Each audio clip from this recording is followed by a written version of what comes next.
I always thought love was unconditional, that no matter what happened, no matter how badly I stumbled, my parents would still see me as theirs. I learned the hard way that wasn't true. It started small. Quiet criticisms here and there, backhanded compliments that left me feeling hollow. But it didn't stay small. One night, after yet another argument about the path I wanted for myself, one that didn't align with the future they had carefully laid out, they said it. The words that still ring in my ears. If you won't live the way we expect, then maybe you don't belong here. I remember how my heart cracked open, the way my legs nearly buckled under me. I stood there in our living room, the same room where I had once built pillow forts and celebrated Christmas mornings, and realised that all of it, all the memories, the promises, the I love yous, could be revoked. I left with a backpack slung over one shoulder, a few crumpled dollars in my pocket, and an emptiness inside me that I didn't know how to fill. Those first weeks were the worst, sleeping on friends' couches, counting every penny, facing days where my stomach growled and there was no one to turn to. And even beyond the physical hunger, there was another, sharper ache gnawing at me, the need to feel wanted, to feel worthy. Every time I thought about calling them, about begging them to let me come home, I swallowed my pride, letting the silence stretch longer. I cried more in those nights than I had in my entire life combined. And not just quiet tears, but the kind of sobs that leave you breathless, crumpled on the floor, wondering if you'll ever get back up again. I kept asking myself, what was so wrong with me? Why wasn't I enough?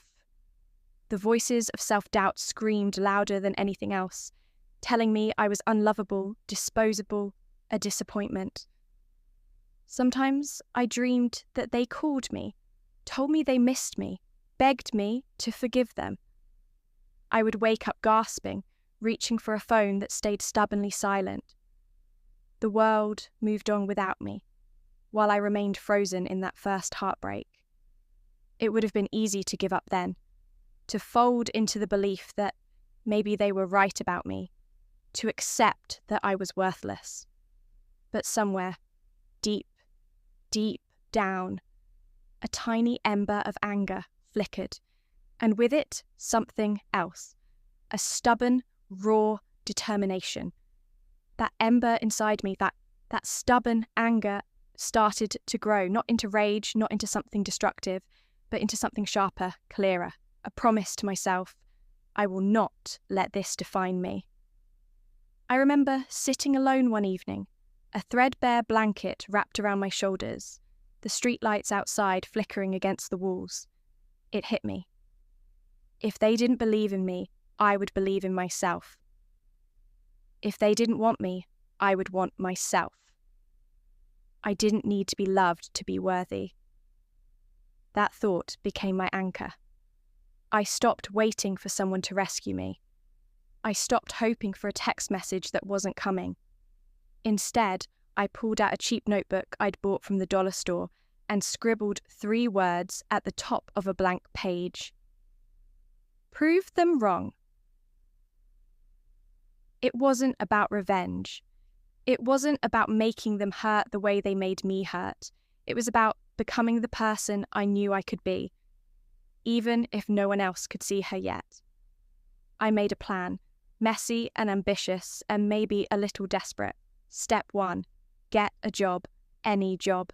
Step 2, save every single penny. Step 3, find a way to build something bigger than survival, a life. The first job I landed was humiliating. Late nights, early mornings, scrubbing floors, folding clothes, dealing with customers who barely saw me as a human being. There were days I wanted to quit, days my body ached so badly I cried in the bathroom at work, pressing a fist to my mouth so no one would hear me. But every time I thought about giving up, I remembered the look in their eyes, the cold finality, the way they turned away from me. And I'd whisper to myself, I'll show them I can succeed. Somewhere along the way, I realized something surprising. I wasn't just working to prove them wrong anymore. I was working to prove myself right. That tiny belief, the one no one else had but me, was growing stronger with every sacrifice, every sleepless night, every time I pushed through the fear. I started taking free online classes during my lunch breaks. I borrowed books from the library about business, finance, anything I could get my hands on. I taught myself skills I never knew I had the discipline for. Budgeting, time management, even how to write a resume that sounded halfway impressive. I didn't have a safety net. I didn't have anyone checking in on me, cheering me on. It was just me and the fire inside my chest, burning hotter by the day. And honestly, it was the most terrifying, liberating thing I had ever felt. I realized then that resilience isn't some magic force you're born with. It's a choice, a decision you make every single day to get up when you have every reason to stay down, to keep going when no one else is watching, when no one is clapping, when no one would blame you for quitting. And so I chose. Again and again, I chose myself. The days blurred into weeks, and the weeks into months. Every morning I got up before the sun cracked the sky, pulled on my scuffed sneakers, and went out into the world like I had something to prove. Because I did. My first real break came when the manager at the store where I worked noticed how quickly I picked things up. She offered me a small promotion. Barely an extra $1 an hour, but to me, it felt like winning the lottery. I said yes before she even finished the sentence. With that tiny raise, I rented a room in a shared apartment. No more sleeping on couches or feeling like a guest in someone else's life. It was a cheap, cramped space with peeling paint and a drafty window, but it was mine. I still remember sitting cross-legged on that grimy floor my first night, eating instant noodles straight from the pot and thinking, this is what it feels like to build something from nothing. Success didn't come fast, and it sure didn't come easy. There were setbacks. Days I thought I was making progress, only to get knocked down again. Unexpected bills, bad decisions, overwhelming exhaustion. But every time life tried to shove me back into that dark, desperate place, I fought harder.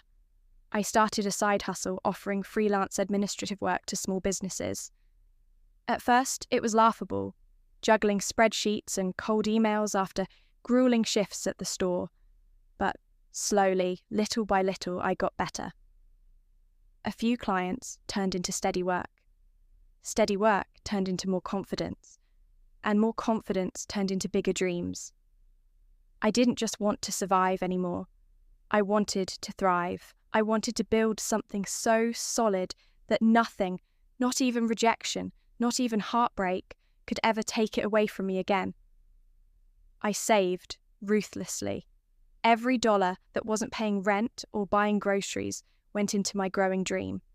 I lived lean, worked nights, said no to parties, to new clothes, to anything that didn't bring me closer to freedom. And then came the day that felt like stepping onto a whole new planet. I hit a milestone I once thought was a fantasy. $500,000 in savings, investments, and business revenue combined. $500,000. I sat staring at my bank statements, blinking back tears. Not because of the number, though, God, the number was surreal, but because of what it meant.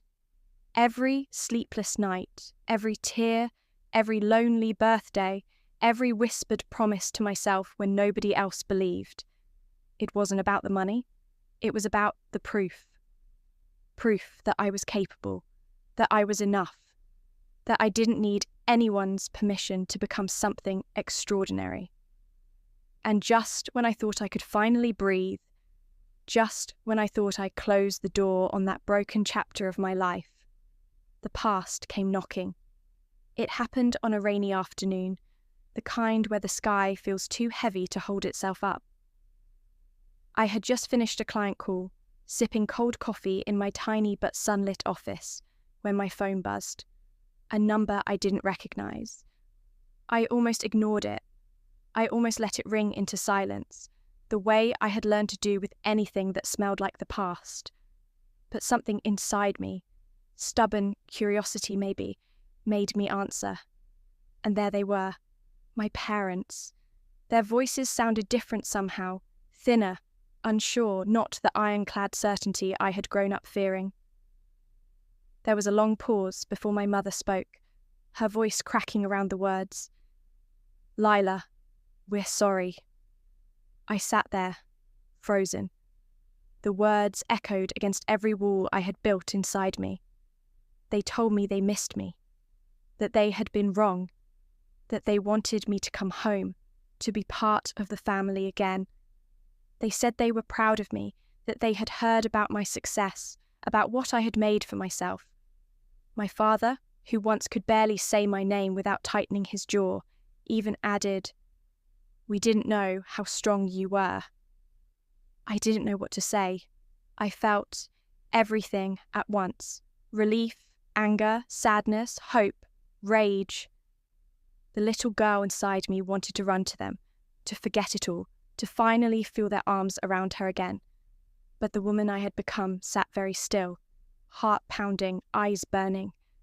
Because I also remembered the nights I cried myself to sleep, the days I worked 3 jobs just to keep the lights on, the way they turned away from me like I was nothing. And now, when the scars had already healed into tough, unbreakable skin, now they wanted back in. I told them I needed time. That was the truth. Because forgiveness isn't just a word you toss out in a moment of weakness. It's a decision. A hard, messy, complicated decision, and I wasn't sure if I was ready to make it. After we hung up, I sat staring at my reflection in the rain-streaked window. Who was I now? The daughter they had pushed away? The woman who had built an empire from her own 2 hands? Both? My heart ached with the weight of it all, because as much as I wanted to protect myself, a part of me still wanted to believe that love could survive even the worst betrayals. But I also knew something even deeper now.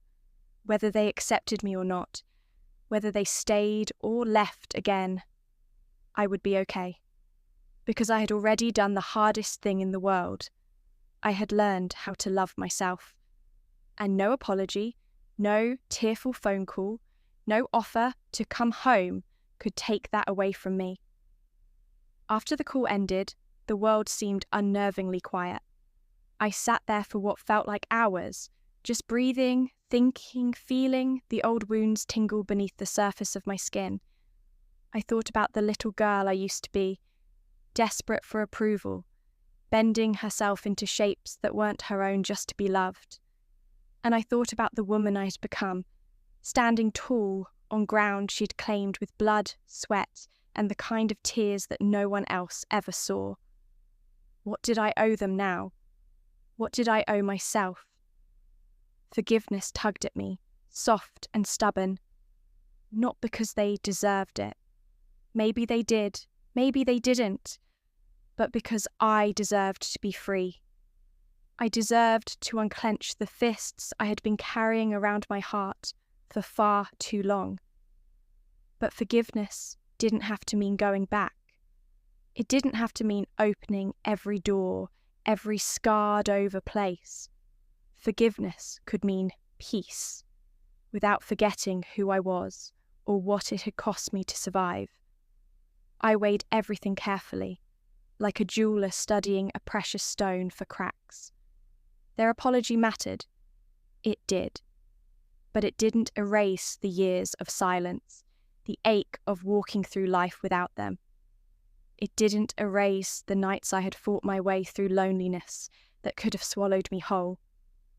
I realized I had a choice, not just about them, but about me, about who I wanted to be moving forward. Did I want to let the past define every corner of my future? Did I want to stay frozen in old pain or move towards something, someone, freer? It was terrifying to think about opening the door, even a crack. But it was even more terrifying to think about chaining myself to bitterness forever. I decided I could forgive them. Not all at once, not neatly, but piece by piece in my own time, on my own terms. But I also decided to set boundaries. I would not go running back just because they finally saw me. I would not shrink myself again to fit into a place that never felt like home. If they wanted a relationship with me, it would be on new ground. Respectful, honest, equal. Anything less, and I would walk away. Not out of anger this time, but out of love for myself. And for the first time in my life, I understood something so deep, so simple, it almost knocked the breath out of me. I am worthy regardless of who chooses to love me. I am enough exactly as I am. Not because of what I had achieved, not because of how much money sat in my account, not because of any apology whispered through a phone line, but because I exist, because I breathe, because I am me, she. And that, more than anything, was my real triumph. The decision was made. I wasn't going to cling to the past anymore, even though parts of it would always shape me. The pain, the rejection, the loneliness, they had all forged me into someone new, someone stronger. I couldn't undo what had happened, and I didn't want to, because I wasn't the same person who had walked out that door years ago. I wasn't even the same person who had taken that call from my parents. Now, I stood at the threshold of something completely different, a life built on my own terms. I let the weight of that realization settle into my bones. I had come so far, not just in the money I had earned, but in the person I had become.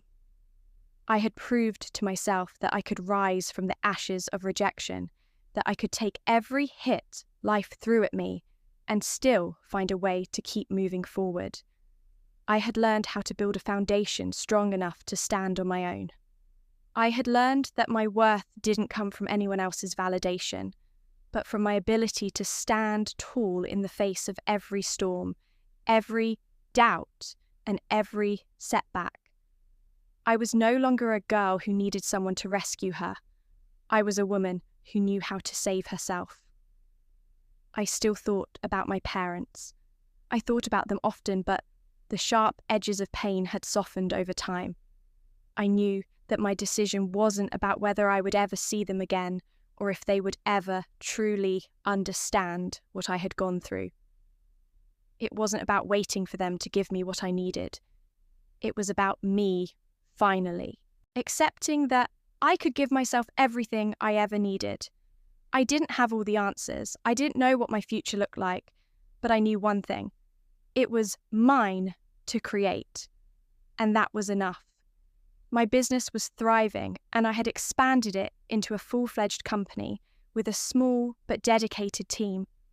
They believed in me, and more importantly, I believed in them. We were building something that wasn't just about profits.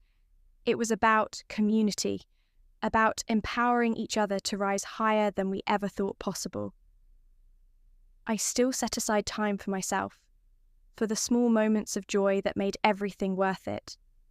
I spent weekends in nature just to remind myself that there was more to life than the grind. I found peace in knowing that success wasn't just about the financial milestones. It was about the freedom I had earned. The freedom to choose who I let into my life. The freedom to define what happiness meant and how I would pursue it. The past was a part of me, but it no longer held me captive. Looking ahead, I felt a quiet sense of excitement. I wasn't waiting for anyone's approval anymore. Not my parents, not society.